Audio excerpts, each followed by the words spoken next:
Hello tout le monde, je vous retrouve dans cette vidéo pour voir comment on prépare nos burgers frites.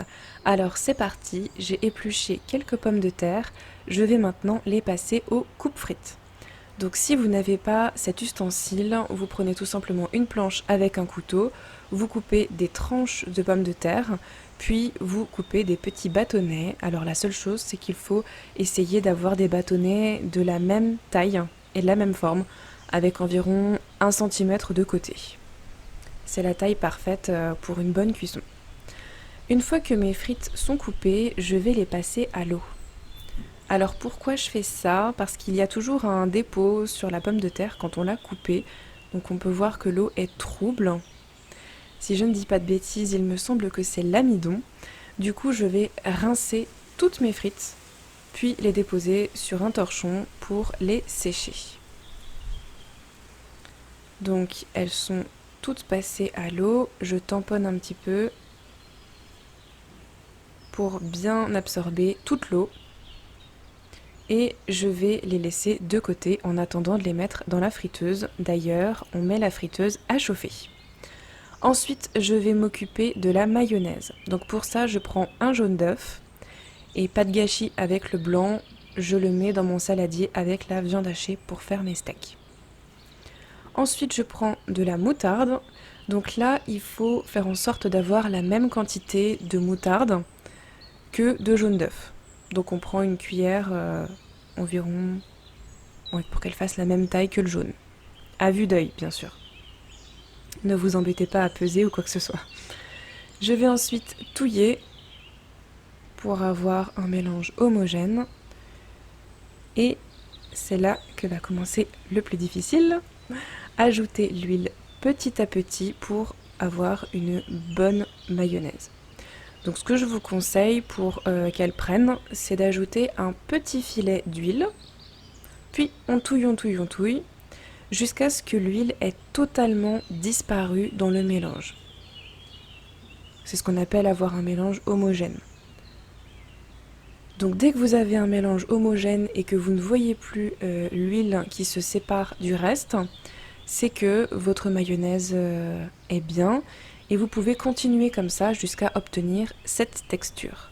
Si vous obtenez cette texture, il n'y a aucun doute, votre mayonnaise a pris. Une fois que c'est bon, que vous avez la quantité souhaitée, moi j'assaisonne toujours un petit peu, sel, poivre et un petit schluck de Melfort, donc c'est le vinaigre alsacien. Ensuite, je mets la mayonnaise de côté et je passe à la viande. Donc là, je mets les frites dans la friteuse pour 20 minutes environ. Donc j'ai 20 minutes pour préparer tout le reste pour mes hamburgers. Donc dans ma viande hachée, il y a le blanc d'œuf de tout à l'heure, un petit peu de persil, de poivre et de sel. Je vais mélanger tout ça. Donc au niveau de la quantité de viande hachée, je prends en général environ 500 g de viande hachée. Je vais ensuite aplatir mon mélange et je vais venir le diviser. Donc pour ça, je coupe en deux, puis je fais des parts selon le nombre de steaks que je vais faire. Donc j'en fais toujours une petite dizaine, puisque nous, pour les adultes, on prend 2 hamburgers chacun. Pour mes 2 aînés, c'est pareil. Et pour la petite dernière, on lui met qu'un seul hamburger, ça lui suffit. Donc ça nous fait 2, 4, 6, 8, ça nous fait 9 steaks.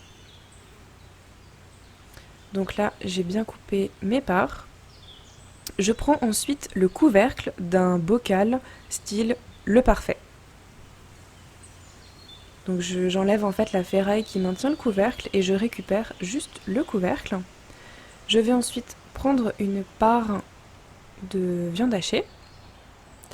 Je vais former une boule et je vais l'étaler et la presser dans le couvercle de mon bocal.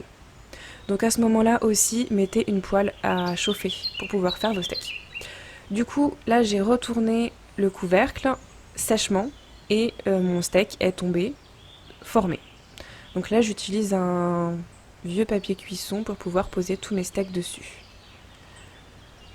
Je fais pareil pour tous les steaks et donc là j'ai des beaux steaks hachés.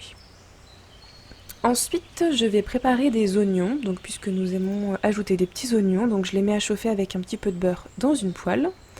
Et à côté, ma crêpière est chaude, donc je vais déposer les steaks. Alors pourquoi une crêpière? Parce que je trouve que ça cuit beaucoup mieux les steaks et les viandes en général. Donc là, je vais aplatir un petit peu mes steaks. Mes oignons ont bien cuit. Je vais ajouter un petit peu de vinaigre balsamique tant que la poêle est chaude. Je mélange bien et je vais les mettre de côté. Puisque pour les oignons, c'est bon, ils sont prêts. Donc on ajoute une petite touche en fait de vinaigre balsamique une fois que les oignons sont cuits et ensuite on arrête le feu. Je retourne mes steaks, puis je vais m'occuper de mes pains burgers. Donc la recette, je vous l'ai proposée la semaine dernière. Donc là, je l'ai coupé en deux. Il est bien moelleux à l'intérieur. Je vais le reposer, le fermer, et je vais le mettre au four 5 minutes à four chaud. Donc ça va permettre de les réchauffer tout simplement. Après, si vous les aimez bien grillés, eh bien vous pouvez les réchauffer mais ouverts. Du coup, ça va vous griller la mie. Donc là, j'ai préparé du fromage, donc j'ai des petits morceaux de raclette. Et à côté, j'ai de l'emmental, tout simplement. Et dans mon autre assiette, j'ai préparé des feuilles de laitue, de la mâche. J'ai mis mes petits oignons revenus avec le vinaigre balsamique. Et j'ajoute des graines germées. Donc là, il s'agit de fenugrec. Donc moi, j'ai deux sortes. J'ai en bas les fenugrec et au-dessus les alfalfa. Et les fenugrec sont bien épais, donc on aime bien les mettre dans les burgers. Et c'est parti, on va amener ça à table. Donc logiquement, on arrive à peu près aux 20 minutes, donc les frites doivent être prêtes. Mais après, faites comme vous avez l'habitude avec votre friteuse. Moi, c'est comme ça que je fonctionne. Donc là, on est à table et on commence à monter les burgers. Donc je mets toujours une couche de mayonnaise sur un côté et une couche de ketchup sur l'autre côté. Bon, bien sûr, ce sont des idées de montage, mais faites-vous plaisir. Utilisez ce que vous aimez dans votre burger maison. Pour une fois qu'on sait ce qu'il y a dedans, autant en profiter pour mettre ce qu'on aime. Donc j'ajoute les petits oignons avec la petite touche de vinaigre balsamique, de la laitue, de l'emmental, encore un petit peu de laitue, de la mâche aussi. Je vais ajouter un peu de fenugrec, mon steak haché, le fromage de raclette, encore un peu de verdure. Alors en été on met des tomates aussi, mais comme en hiver ce n'est pas du tout la saison et qu'on mange de saison, et bien forcément hors de question d'acheter des tomates qui viennent de je ne sais où et qui sont en plus pour la plupart oranges ou sans goût, trop fades, donc on préfère faire des oignons et des fenugrec pour remplacer les tomates. Et voilà ce que ça vous donne, il ne reste plus qu'à se régaler. J'espère que cette vidéo vous aura mis l'eau à la bouche et je vous dis à la semaine prochaine pour une nouvelle vidéo en cuisine.